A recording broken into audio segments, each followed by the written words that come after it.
Je veux juste toucher la terre.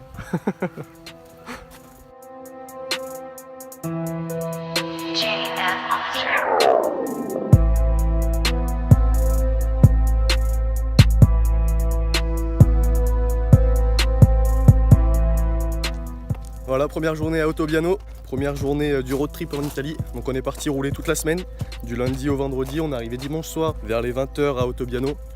Donc voilà le soir quand on arrive.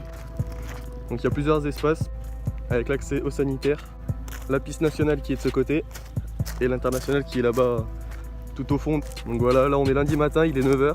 Il n'y a pas grand monde. Donc l'ouverture, il y a une permanence du coup qui est là toute la soirée, toute la nuit. Qui à 23h minuit je pense, nous quand on allait se coucher à 16h là, la permanence était encore là. On a pu dormir sur place, donc l'accès il est de 10 €.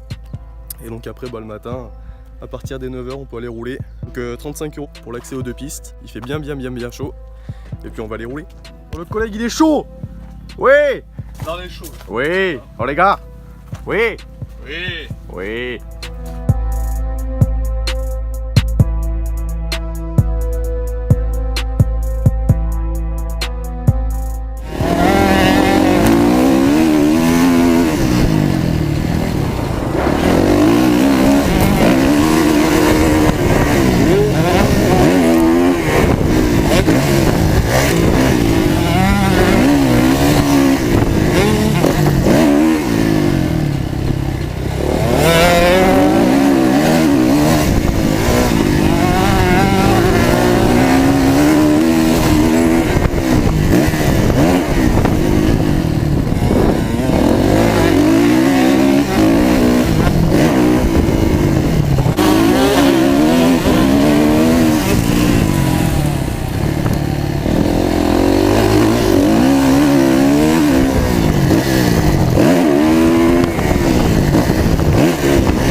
Impression à chaud sur Ottobiano, c'est de la bombe atomique, une terre putain de meuble.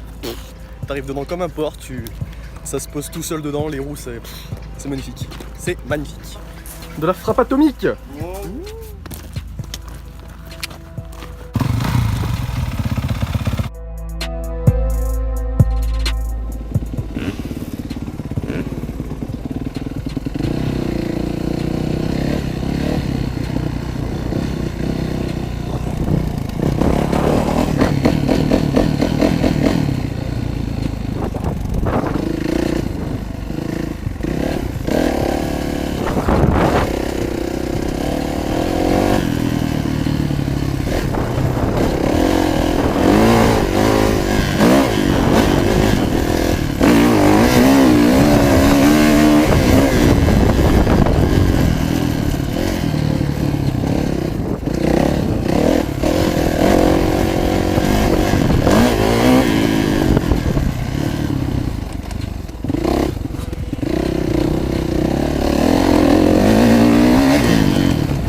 crevaison, des familles à plat comme un œuf. On passe le bonjour aux patrons qui doivent travailler bien dur.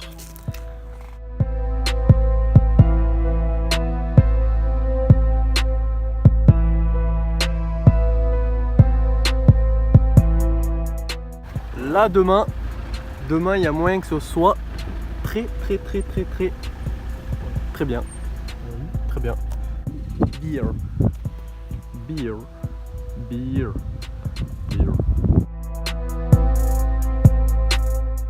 On s'entraîne ici. Here. Elle est chaude. Elle est chaude. Oh, Ah, elle est bien. Elle est tempérée. pleine de transpiration. Miam miam. Oh, lui, il a l'air plus de sa mère. Il n'y a pas de flot, mais la terre, là. L'emplacement est gratuit. Il faut juste payer sa petite électricité qui se trouve là-bas au fond. Ça va aller direct. 24 fois. Bon, bah, pendant que le collègue est en train de changer sa chambre à air, je vais en profiter pour vous donner 2-3 petits trucs à savoir sur Autobiano et Dorno.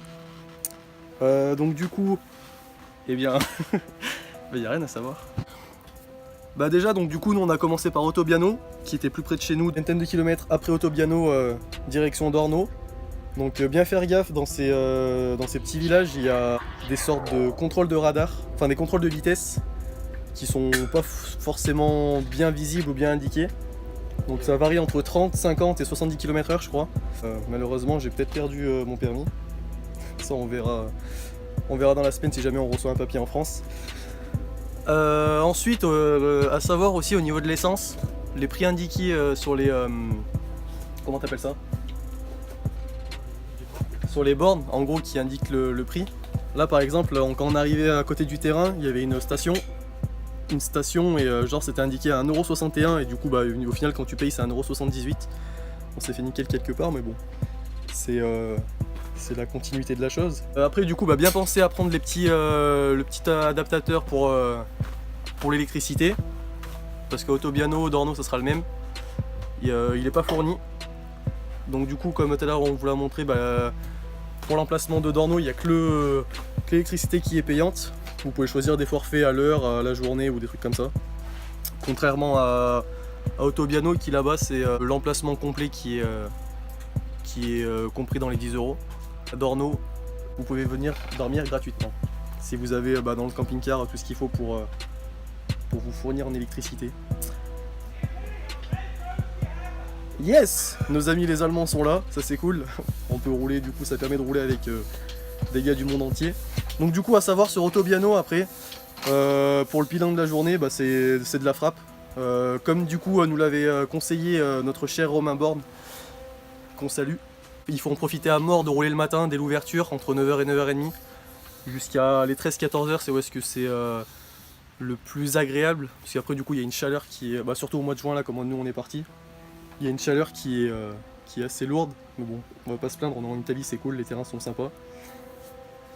Donc Autobiano, piste nationale, piste très facile, une terre vachement meuble, des sauts relativement simples, des virages bien larges. Donc du coup la piste nationale de la frappe, j'ai déjà dit ce que c'était. Et après pour la piste internationale, pareil, du coup une piste un peu plus compliquée, où est-ce qu'on prend beaucoup plus de vitesse, avec un enchaînement un peu plus, on va dire, un peu plus rapide, pas mal d'ornières qui sont creusées. Nous le terrain n'était pas refait, l'international n'était pas refait, donc du coup il y avait pas mal d'ornières, mais bon vu que la terre est similaire à celle du national, vu que ça reste assez meuble, donc on peut quand même envoyer, comme disait Mathéo, qui lui du coup vous verrez sur le tour en GoPro, hein, il y aura peut-être pas forcément de grande vitesse. Vous allez pas en prendre plein. Voire pas du tout. Pas du tout de vitesse. Parce que du coup c'est là qu'il s'est aperçu qu'il roulait avec la roue crevée du coup. Donc Déjà que c'était un peu sableux, un peu défoncé, donc avec une roue à plat c'était un peu plus compliqué. Donc vous verrez bien sur la vidéo, mais bon ça donne une petite idée du terrain, de la grandeur et puis de la différence avec la piste nationale. Et puis voilà. Bon bah du coup on se retrouve demain, après le bilan de la deuxième journée.